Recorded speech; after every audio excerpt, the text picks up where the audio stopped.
Assalamualaikum warahmatullahi wabarakatuh. Perkenalkan saya Renaldi M. Escape Nurse MCAP NIDN 0911108801. Pada video ini saya akan memaparkan unjuk kerja saya dalam mata kuliah Keperawatan Gawat Darurat 2 yang saya ampu di program studi S1 Ilmu Keperawatan Sekolah Tinggi Ilmu Kesehatan Makassar.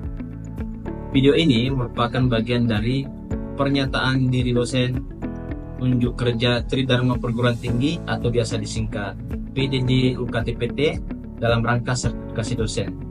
Dalam video ini saya akan menjelaskan deskripsi mata kuliah, capaian pembelajaran, materi perkuliahan, metode pembelajaran, sistem penilaian, serta interaksi saya dengan mahasiswa.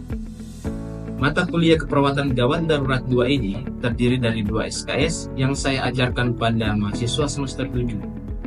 Mata kuliah ini membahas tentang prinsip-prinsip teoritis dan keterampilan klinis keperawatan tentang kedaruratan, kegawatan, dan kegawat daruratan yang terkait berbagai sistem pada individu sesuai tingkat usia manusia mulai dari bayi baru lahir sampai lansia. Fokus mata kuliah ini meliputi berbagai aspek yang terkait kegawatan, kedaruratan, dan kegawat daruratan. Kegiatan belajar mahasiswa berorientasi pada pencapaian kemampuan berpikir sistematis, komprehensif, dan kritis dalam mengaplikasikan konsep kegawatan, kedaruratan, dan kegawat daruratan dengan pendekatan asuhan keperawatan sebagai dasar penyelesaian masalah. Capaian pembelajaran mata kuliah ini terdiri dari 3 CPMK. Yang pertama adalah mahasiswa mampu menganalisis konsep dasar asuhan kegawat daruratan. CPMK kedua, mahasiswa mampu menganalisis proses keperawatan gawat darurat dalam berbagai kondisi. CPMK ketiga, mahasiswa mampu menerapkan asuhan keperawatan gawat darurat terkait gangguan multisistem. Materi pembelajaran pada mata kuliah Keperawatan Gawat Darurat 2 ini terdiri dari yang pertama, manajemen shock dan resusitasi cairan. Yang kedua, kegawat daruratan trauma telinga, hidung, tenggorokan, dan kepala leher. Yang ketiga, kegawat daruratan trauma muskuloskeletal. Yang keempat, kegawat daruratan trauma abdomen dan pelvis. Yang kelima, manajemen luka bakar. Yang keenam, kegawat daruratan maternal, neonatus, dan pediatrik. Yang ketujuh, kegawat daruratan pulmonologi. Yang kedelapan, ujian tengah semester. Yang kesembilan, kegawat daruratan kardiovaskuler. Kesepuluh, kegawat daruratan urologi. 11, kegawat daruratan mata. 12, kegawat daruratan endokrin. 13, kegawat daruratan neurologi. 14, kegawat daruratan inflammation dan toksikologi. Yang ke-15, kegawat daruratan psikiatri. Yang ke-16, ujian akhir semester. Metode pembelajaran pada mata kuliah Keperawatan Gawat Darurat 2 ini metode ceramah dan diskusi kelompok. Adapun sistem penilaian pada mata kuliah ini, yang pertama adalah kehadiran, keaktifan dalam kelas, nilai UTS, nilai UAS, dan diskusi kelompok. Berikut kita saksikan interaksi dosen dengan mahasiswa di kelas. Simak videonya. Assalamualaikum warahmatullahi wabarakatuh.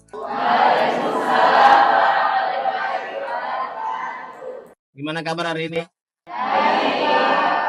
Ya, baik ya. Jadi hari ini kita masuk materi terkait dengan kegawat daruratan inflammation atau toksikologi ya.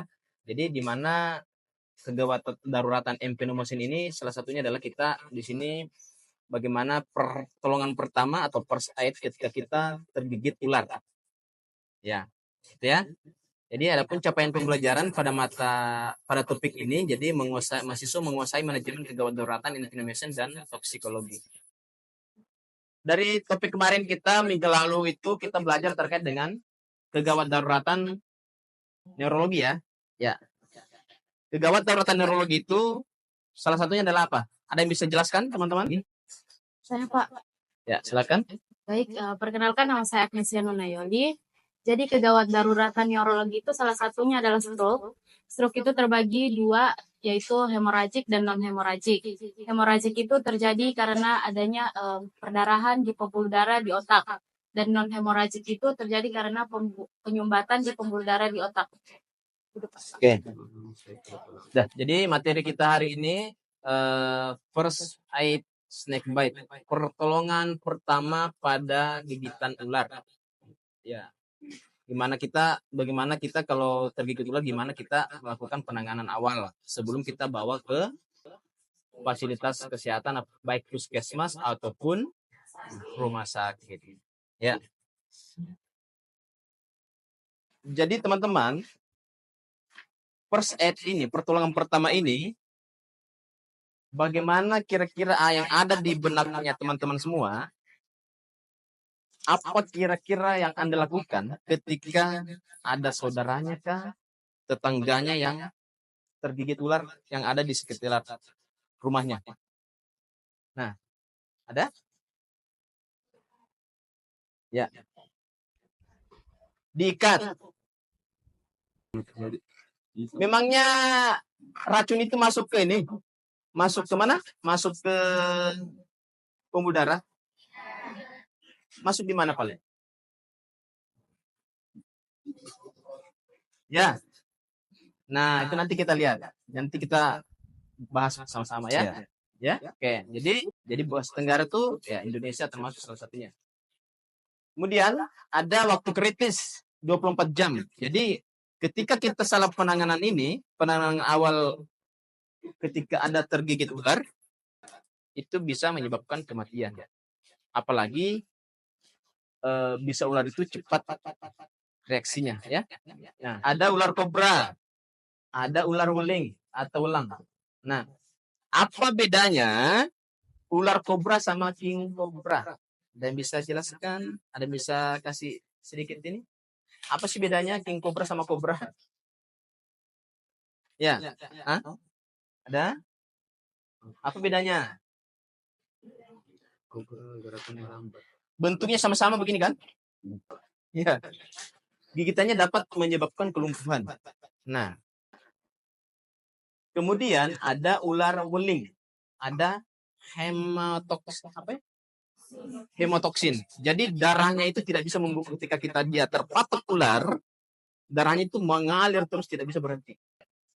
Bersyukur kita di Sulawesi itu masih kalau jenis ular ini tidak ada di Sulawesi, lebih banyak di daerah Jawa. Ya. Gitu ya. Apa membedakan ular gigitan ular yang berbisa dan tidak berbisa? Bagaimana kita mengetahui, mengidentifikasi bahwa wah korban ini yang gigit dia ular berbisa, yang ini tidak. Yang satu kita lihat adalah bentuk gigitannya. Kalau gigitannya hanya bentuk titik, 1 titik atau 2 titik, berarti itu berbisa. Karena bisanya kan ular kayak gini kan, taringnya kan. Nah di taringnya itu dia mengeluarkan cairan, mengeluarkan bisa. Ya. Kemudian yang tidak berbisa itu banyak kayak orang dicakar-cakar, dia banyak giginya. Sehingga itu kita identifikasi awalnya seperti itu. Ya. Jadi hati-hati ya, jangan Anda pikir bahwa sudah terpotong kepalanya sudah meninggal. Tidak. Takutnya nanti di sini ketika Anda main ini, saya tuh paling takut kalau ada anak kecil misalkan ada ular yang misalkan terinjak motor, dia tarik di main-main ini kan, gitu ya. Takutnya dia main itu ada lebih ular berbisa. Kemudian takutnya nanti ketika dia belum mati, misalkan tadi terpotong kepalanya, tadi itu kan ototnya masih aktif di sini. Otot-otot yang ada di rahangnya itu masih aktif. Nah, otot-otot itu ketika dia bergerak itu masih bisa mengeluarkan bisa. Bima ada kan ular ini kan? Ular ala kan pulau ular ya? Di Bima. Ya ada. Itu berbisa atau tidak? Yakin? Pernah tergigit? Dari mana Anda mengatakan bahwa itu tidak berbisa? Dia jenisnya ular apa? Ular laut atau ular darat? Bentuk ekornya gimana? Runcing atau bentuknya kayak pipih begini? Nah, itu kan ada juga ular laut, ada juga ular yang ada di pepohonan, di daratan. Beda. Perbedaannya adalah kalau ular yang ada di daratan itu bentuk ekornya itu runcing, semakin ke belakang semakin kecil. Kalau dia ular laut, itu kayak ini, kayak apa? Kayak sirip, modelnya kayak model lebar kayak begini, tetapi dia tipis. Itu gampang untuk membedakannya. Warnanya kalau ular laut itu hitam putih kalau nggak salah ya. Tuh. Panas lah, apalah segala macam. Nah, itu kan nyeri hebat, bengkak, merah, memar, lepuh. Ya tergantung ular apa yang gigit. Nah, usahakan penanganan awalnya itu harus maksimal di sini supaya tidak sampai ke fase sistemik. Nah, kalau sudah masuk ke fase sistemik itulah tadi racunnya itu menyerang pernapasan. Kemudian denyut jantungnya cepat, lemas, kejang, gangguan penglihatan bahkan. Nah, kalau sudah masuk ke gejala sistemik, sudah ini, nah itu paling sulit untuk diobati lagi. Ada penyebaran sistemik. Racun menyebar melalui pembuluh darah. Sebenarnya ini melalui kelenjar limpa. Ya. Kalau bisa ular itu masuk ke pembuluh darah, otomatis mati seketika ketika kita terpatok ular karena langsung mengalir kan, terbawa kan darah berputar, bersirkulasi ke dalam tubuh. Nah, bagusnya karena bisa ular itu masuk ke kelenjar limpa, jadi otomatis bisa ular itu menyebar ketika ada gerakan, ada kontraksi otot. Contoh, misalkan terpatok ular di sini. Otomatis kalau ini saya diamkan saja begini, saya tidak gerakan begini, otomatis bisa ularnya kan berada di sekitar situ saja, tidak bergerak. Nah, coba ketika dia masuk ke pembuluh darah, biar saya diamkan begini, tetap pasti dia mengalir karena darah kan bersirkulasi.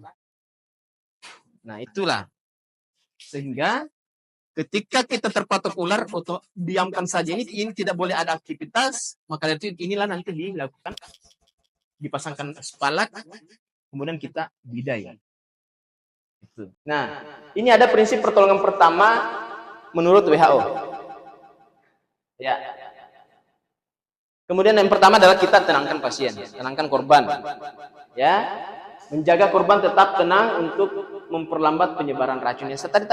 Yang saya katakan tadi bahwa ketika dia terpatok, yang terpatok itu tidak boleh banyak aktivitasnya, tidak boleh ada aktivitas, tidak boleh digerakkan, tidak boleh apa. Cukup diamkan saja, kasih tenang. Ya kan? Nah, kemudian lakukan imobilisasi. Nah, imobilisasi tadi itu kita pakai spalak. Pasang spalak kiri kanan kemudian ikat. Ya. Membatasi gerakan bagian tubuh yang tergigit. Itu meminimalkan gerakannya supaya tidak ada, supaya bisanya itu tidak menyebar cepat. Ya, gitu ya. Kemudian ada transportasi. Nah, membawa korban ke rumah sakit secepat mungkin. Ya, misalkan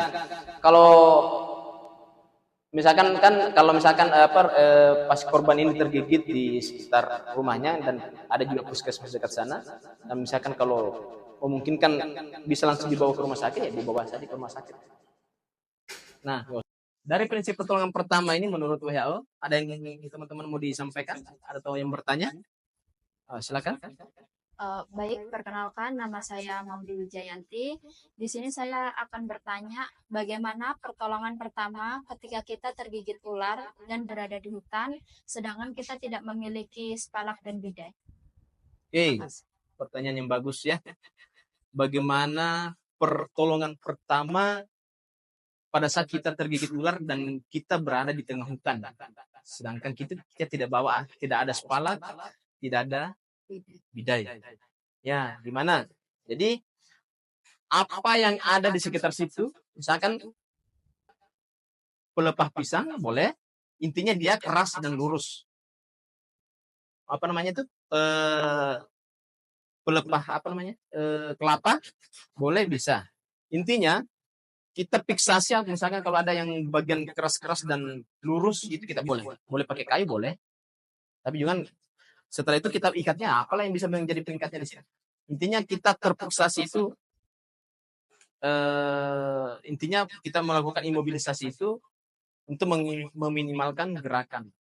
Intinya apapun yang bisa kita gunakan di tengah hutan boleh. Contoh begini lagi, ini juga ada kasus ya, misalkan bagaimana ketika terpatok lehernya, caranya gimana? Pasangkan begini kan tidak mungkin, kita lakukan apa? cari aja sepatu. Misalkan tentara misalkan ya, masuk ke tengah hutan dan terpatok ular, ya. Panggil kan sepatu tentara kan panjang kan, boot panjang ini kan, ya, itu kan kita bisa silangkan di leher modelnya kayak begini. Itu bisa diikat juga. Intinya difiksasi supaya pergerakan lehernya itu tidak ada. Tadi difiksasi seperti itu aja. Ya, jadi apapun yang bisa menjadi intinya itu bahannya lurus dan keras. Jika tergigit ular ya, yang pertama adalah jaga korban tetap tenang. Ya, jadi mengapa penting? Kepanikan dan gerakan berlebih mempercepat penyebaran. Ya kan? Kalau dia kan panik otomatis kontraksi jantungnya meningkat cepat, gitu ya. Kemudian cara menenangkan, bicara dengan tenang, meyakinkan, ya. Intinya yakinkan kepada korban bahwa tenang saja, seperti itu ya. Kemudian jelaskan bahwa pertolongan sedang disiapkan. Kemudian hindari gerakan yang tidak perlu. Ya, jangan banyak gerakan tambahan. Intinya kita fokus ke bekas gigitannya itu. Nah, dukungan emosional ini membantu menjaga detak jantung tetap stabil, ya kan? Panik loh, pasti panik ya. Orang kecelakaan saja jatuh dari motor kan biasanya kan panik, tiba-tiba kaget, ya kan, tiba-tiba kontraksi jantungnya kan meningkat. Kemudian yang kedua, imobilisasi bagian yang tergigit. Nah, yang pertama posisikan dengan benar. Letakkan bagian tubuh yang tergigit lebih rendah dari jantung untuk memperlambat penyebaran racun atau bisa. Ya. Yang kedua, gunakan bidai. Pasang bidai untuk membatasi gerakan, pastikan tidak terlalu ketat. Jadi kalau ketika nanti melakukan bidai itu jangan terlalu ketat juga, jangan terlalu keras juga. Takutnya nanti ketika terikat di sini, ini kan tidak mendapatkan lagi suplai oksigen karena terlalu ketat. Ya, takutnya gitu. Misalkan setelah dibidai, tetap dilakukan rangsangan di sini, apakah dia masih merasakan rangsangan atau tidak. Tapi kalau terlalu ketat juga nanti mati rasa atau apa. Ya, gitu ya. Kemudian hindari gerakan, jangan biarkan korban menggerakkan area yang tergigit. Saya katakan tadi bahwa karena yang bisanya ular itu masuk ke kelenjar limpa bukan aliran darah. Ya, itu meminimalkan area yang tergigit. Nah, karena kalau banyak gerakan itu mempercepat penyebaran. Ya. Kemudian ada yang kedua, lepaskan perhiasan. Segera lepaskan cincin, gelang, jam tangan. Pembengkakan dapat terjadi dengan cepat. Ya. Oke. Kemudian jangan terlalu ketat, pastikan tidak ada yang mengikat atau menekan area yang terkena gigitan. Nah, contoh misalkan gigitannya di sini. Nah, misalkan gigitannya di sini ya, otomatis jangan di ini. Berarti pasang spalaatnya di sini. Jangan pas di atasnya gigitan, supaya nggak tertekan. Ya. Kemudian langkah yang keempat, jangan intervensi berbahaya, jangan sayat luka. Nah ini, karena bisa ular itu tidak masuk ke itu, tidak masuk ke pembuluh darah, masuknya ke kelenjar limfe. Ya, nah menyayat luka tidak mengeluarkan racun, justru memperluas area infeksi dan merusak jaringan. Kan? Nah, jangan hisap, karena lagi-lagi bisa itu tidak masuk ke pembuluh darah. Biasanya kan kita nonton kan sinetron kan, dihisap, misalkan tergigit sini kemudian dihisap. Kalau misalkan kamu sariawan, nah, anggaplah misalkan bisa ular tadi itu masuk ke pembuluh darah, tinggalnya di pembuluh darah. Ketika ada kamu sariawan, ketika hisap bisanya, otomatis kan tinggal tuh, otomatis kamu juga bakalan kena. Nah, itu yang tidak betul, edukasinya tidak betul. Nah, itu kan tidak boleh sebenarnya. Kalau menurut WHO tadi bahwa kita tenangkan pasien, lakukan imobilisasi, lakukan rujukan, dan di rumah sakit nanti kasih antivenom atau sabu, serum anti bisa ular.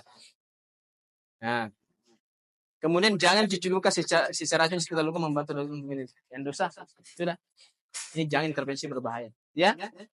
Lagi-lagi bisa ular itu tidak masuk ke dalam pembuluh darah. Oke. Langkah 5, lakukan pressure immobilization bending. Jadi tadi itu dilakukan pemasangan ini bidai, ya. Teknik pembalutan mulai dari ujung ekstremitas dari kaki atau tangan, balut menuju arah jantung dengan tekanan sedang. Gosip itu semakin kita ini balutkan itu semakin dia tuh nggak pakai lem, nggak pakai perekat, semakin intinya itu ketika kita balut di atasnya itu pasti baku makan. Jadi pakai kohesif seperti ini nggak usah terlalu ketat. Intinya seperti itu tadi. Nah, ini kan kalau sudah di fasilitas kesehatan. Kalau misalkan kita di daerah ini pedalaman dan itu ya pakai tadi teknik tadi, pakai spalak, kemudian ikat. Ya. Hasil yang tepat. Nah, korban harus cukup erat untuk menghambat aliran ke limpa, aliran ke limpatik. Jangan hentikan aliran darah, arteri dan ya jangan hentikan aliran darah, arteri. Ya. Langkah ke-6, dokumentasi dan cari bantuan. Ya, catat waktunya. Catat waktu gigitan dan waktu pembalutan. Informasi ini penting untuk tim medis. Kapan waktunya tergigit? Misalkan si korban ini sudah masuk ke IGD, ya kan? Nah, kita tanya, atau misalkan kalau dia tidak bisa berkomunikasi, tanya keluarganya. Kapan kejadiannya? Jam berapa? Di mana? Tanya apakah dia melihat, mengetahui, mengidentifikasi warna ularnya, bentuk ularnya, atau segala macam. Sampaikan apapun yang bisa kita kaji. Dari situ kita menegakkan bahwa oh ternyata, dan kita lihat dan kita juga lihat bekas gigitannya itu. Nah, kita bisa mengidentifikasi oh ternyata yang gigit ini bukan ular berbisa, ternyata ular yang tidak berbisa. Nah, dari situ kita bisa menegakkan diagnosa, ya. Kemudian itu kan tadi kalau bisa foto ularnya dan dari jarak aman, ya. Jangan mencoba menangkap ular, tidak boleh. Nah, si penyanyi ini tidak sadar ekornya yang ular itu terinjak. Nah, otomatis kan kalau diinjak kan otomatis kan ada respon, ya kan? Nah, otomatis dia langsung gigit si penyanyi itu. Nah, penyanyi itu meninggal waktu dalam 30 menit. Nah, itu hati-hati. Itu kayak ular-ular apa namanya itu yang orang biasa di pantai-pantai. Kemudian yang ketiga, hubungi bantuan, segera hubungi layanan darurat medis dan transportasi ke transportasi rumah sakit terdekat. Ya. Ya kalau misalnya tidak ada, ya kalau bisa kamu saja yang antar ke fasilitas kesehatan. Kemudian informasi berikutnya, berikan informasi tentang usia korban, waktu gigitan, dan gejala yang muncul. Ya. Setelah pertolongan pertama, antivenom. Yang pertama antivenom diberikan anti bisa ular. Yang kedua sistemik. Nah, penanganan medis profesional sangat penting. Antivenom hanya tersedia di rumah sakit tertentu di Indonesia. Itu tidak semua rumah sakit menyiapkan anti bisa ular ini. Nah, selama transportasi dari lokasi ke fasilitas kesehatan itu, pantau terus tanda-tanda vital korban. Siap lakukan resusitasi jika diperlukan. Misalkan kalau ada perburukan tiba-tiba, ya mau tidak mau kita harus lakukan resusitasi di area yang diketahui dihuni ular. Jangan juga kamu sudah tahu di lokasi itu banyak ular, habitatnya ular, tapi kamu tidak pakai sandal malah, ya kan? Nah, sama juga ketika kamu praktek di ruangan operasi, kenapa disuruh pakai sandal kodok? Ketika ada benda-benda terjatuh, otomatis kan tidak kena dulu kakimu, kena dulu sandal kodoknya. Itu fungsinya. Kenapa di operasi itu disuruh pakai boot?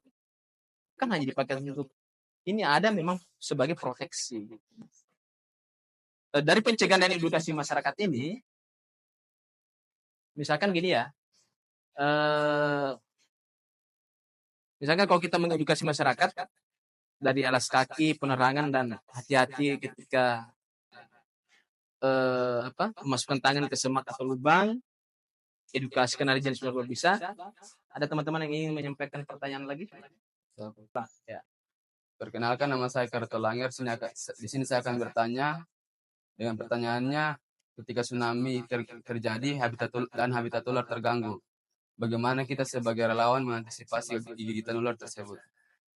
Ya, pertanyaan yang bagus. Jadi ketika kita menjadi relawan pada lokasi bencana tsunami ya, otomatis kan kalau tsunami kan pohon-pohon kan tumbang semua, ular-ular yang biasa itu kan otomatis entah di mana berada. Nah, ketika pasca tsunami itu tumpukan-tumpukan sampah, barang-barang banyak. Nah, yang perlu kita antisipasi ketika kita menjadi relawan, ketika mau membuka tadi ini hati-hati ketika mau membuka mengangkat sesuatu dan kamu yakin bahwa sebetulnya ada ular di bawah. Nah, hati-hati usahakan pakailah kayu sepanjang 1 meter. Kemudian kamu cuntuh-cuntuh dulu, lihat dulu apa ada ular atau tidak di bawah, gitu kan? Kemudian pakai juga sepatu boot. Ya. Jadi takutnya ketika kamu pakai tangan langsung membuka tumpukan-tumpukan sampah atau barang-barang yang pasca tsunami tersebut itu, ketika kamu buka ada ular di bawah langsung lompat, langsung gigit. Itu kan bahaya. Ketika ada kamu pakai kayu sepanjang 1 meter, kan dicuntul-cuntul dulu kayak begini, otomatis kalau ada ular kan kita bisa menghindarkan, pasti dia hanya berinteraksi dengan kayu tadi. Kalau bisa kita cubit ularnya dikit. Gitu ya. Itu pakai sepatu boot, pakai kayu sepanjang 1 meter. Itu untuk antisipasi kita menjadi relawan. Kamu mau pergi mana sendiri di dalam hutan? Contoh kalau dalam hutan. Berkebun, Pak. Biasanya. Berkebun sendiri dalam hutan. Tidak, Iya kan? Bapak-bapak kan biasanya pergi berkebun. Pergi berkebun. Ya. Pasti gini ya. Kalau dengan kondisi begitu, kondisi emergensi seperti itu, ya artinya kan kita belum mengetahui bahwa jenis ularnya yang gigit apakah beracun atau tidak. Jadi kan? Artinya biasa gini ya.